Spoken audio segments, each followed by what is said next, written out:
ከዚህ ቀደም ከሁዳ ኢንጂነሪንግ ቤት ከገዙ ቤቱ ተጠናቆ መስኮትና በር እየተገጠመ ነው። አሊያም ደግሞ ፕሮግረሱ 9ኛ ፎቅ ላይ ደርሷል። ለሁዳ ኢንጂነሪንግ አዲስ ከሆኑ ደግሞ አዲስ ሳይት ለደንበኞቻቸው ለሽያጭ ክፍት አድርገዋል። በዛም ላይ ደግሞ ከ40 እስከ 30% ዲስካውንት ስላደረጉ ይህን መረጃ ለማድረስ በሁዳ ኢንጂነሪንግ ሄድ ኦፊስ ውስጥ ተገኝቻለሁ። ይህ ቪዲዮ እስከ መጨረሻው በመመልከት መረጃውን ማግኘት ይችላሉ። እኔ ሰኒ ነኝ። ቻናላችን ደግሞ አዲስ ገበያ ነው። ሰብስክራይብ ማድረግ እንዳይረሳ። አብራችሁን ቆዩ።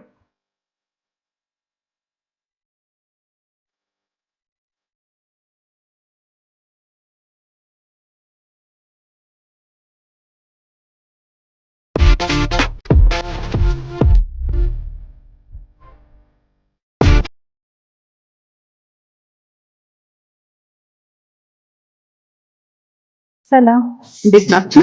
እንዴት ነህ? እንኳን ደህና ቆያችሁ።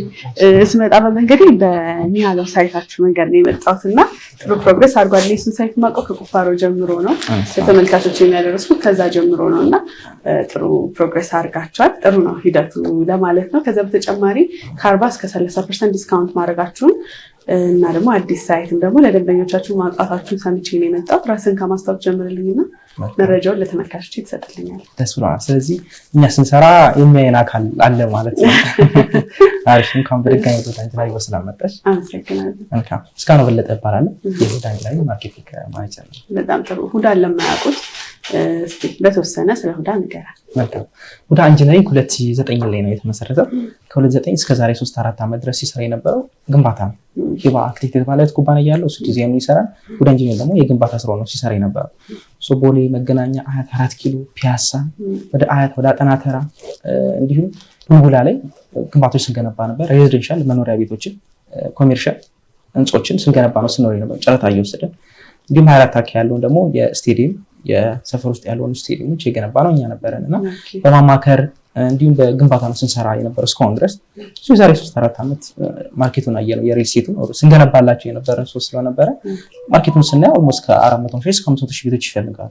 ኦኬ ሶ ለምን ሶሉሽኑን አንፈጥርም ብለን መጣን። ሶ ትረስት ወዚህ ላይ ለመምጣት ብለን ምን አደረግን? ግንባታዎችን ከመስራታችን በፊት የማቴሪያል አይደለ ማቴሪያል እንይዛለን። ከዛ ሌላኛው ክፍተት ደግሞ ዴሊቨሪ ነው። ሶ ዴሊቨሪ ለማፍጠን የሚያስችለንን የፖስቴሽን አይነት ቴክኖሎጂ ዘን መጣለን። እንደምታውቂው ዱባይ ላይ በ2 ዓመት ከተባለ በ2 ዓመት ቻይና እንዲህ ካሉ በዚህ ባሉት ጊዜ ነው የሚያስረክቡት። ሶ ፓይሎት ያንን ትሬን ለሚዘና መጣን የሚለውና ኢንዱስትሪ ላይ ያሉን ክፍተቶች ሶልቭ ለማድረግ ብለን ነው የተቋቋመው ማለት ነው። ሶ የዛሬ 3 ዓመት ቡልቡላ ላይ 2 ፕሮጀክቶችን ሰራ። እሱን አስረከብን። ሶስተኛ ፕሮጀክታችን አሁን በቅርቡ እናስረክበዋለን። የከርሰ ምድር ውሃ አውጥተናል። ሞስ ፊኒሺንግ ላይ ያለ እሱ የኢምፔሪያል ጋር ሶስተኛ ፕሮጀክታችን። አራተኛ ፕሮጀክታችን ደግሞ እናንተ እንደ ድንገት ያያችሁት ፕሮጀክታችን ደግሞ አለ እና እሱ ደግሞ 9ኛ በ3 ወር ላይ 9ኛ ፍሎር ይደርሳል።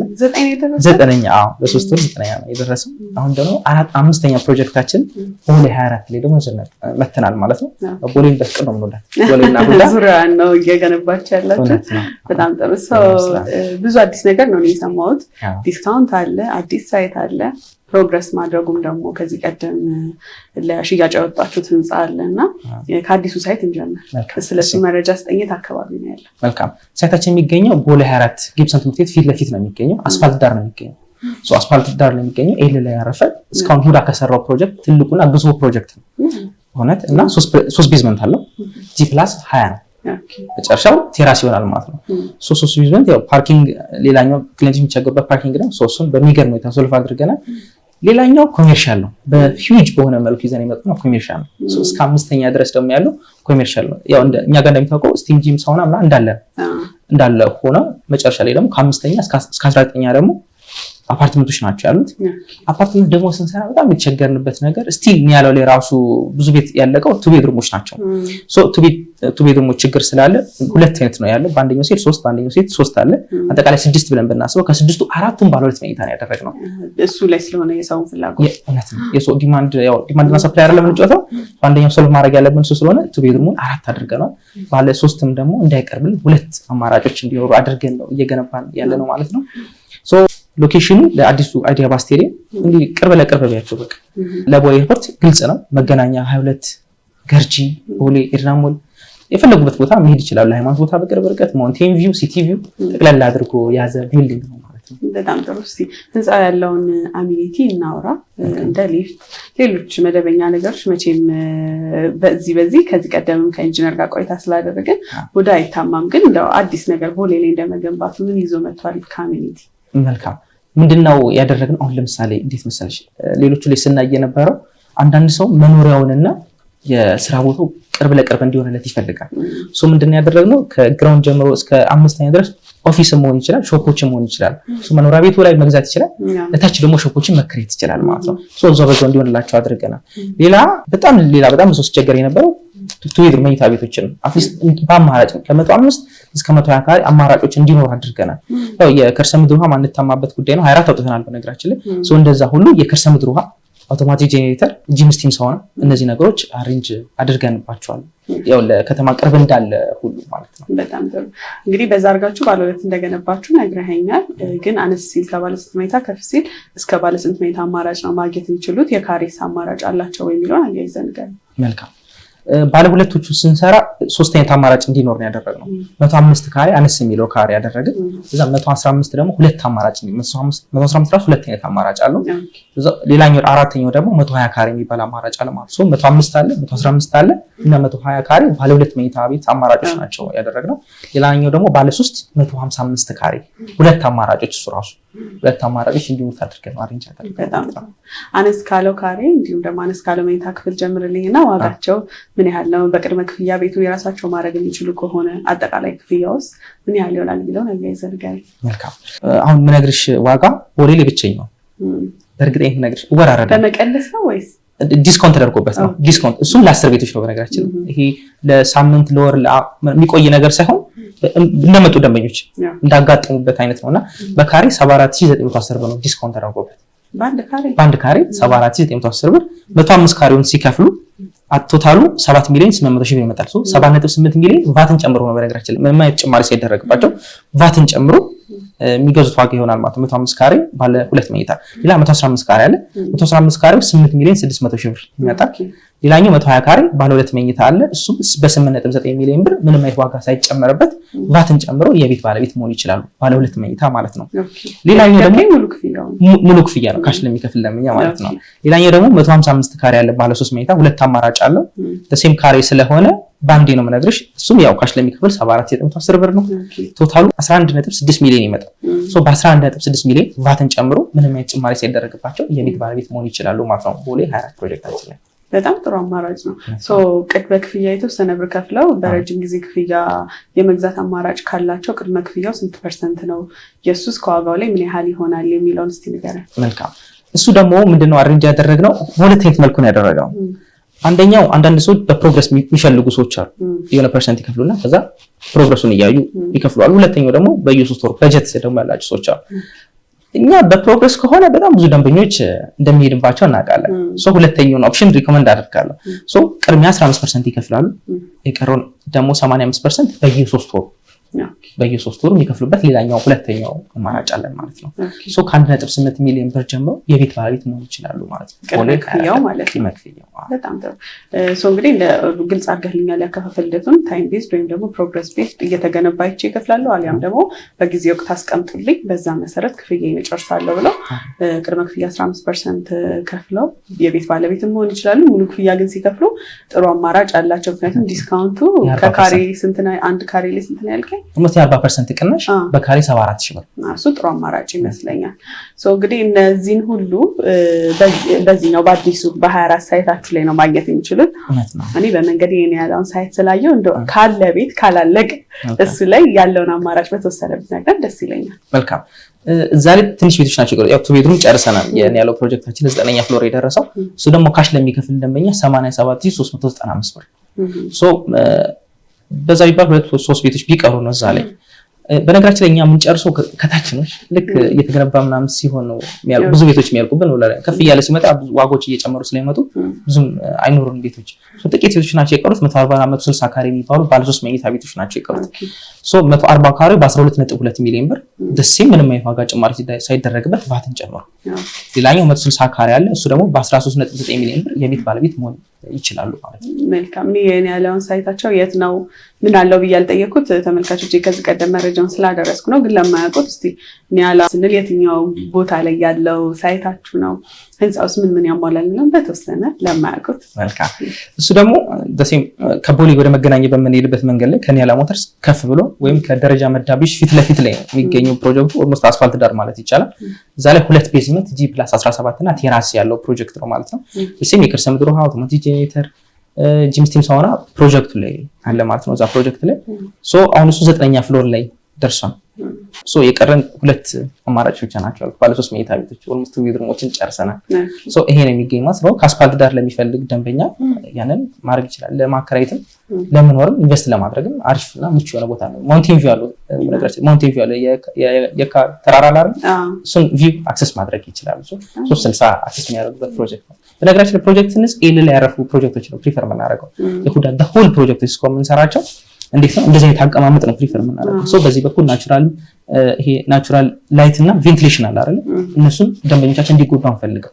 በዚህ ህንፃ ኑሮ የገነባንበት ምንም አይነት ፕሮጀክት የለንም ከዚህ በኋላ አናደርገው።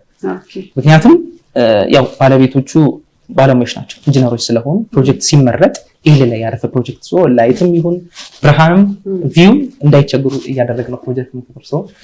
የኢምፔሪያል ኒያላ ሞተርስ የቦሌ 24 ደሴም ኤል ላይ ያረፈ ፕሮጀክት ነው። አስፋልት ዳርና ቦሌ እንወዳለን ጉዳዮች። በጣም ጥሩ ምርጫውም ጥሩ ነው ለነዋሪው።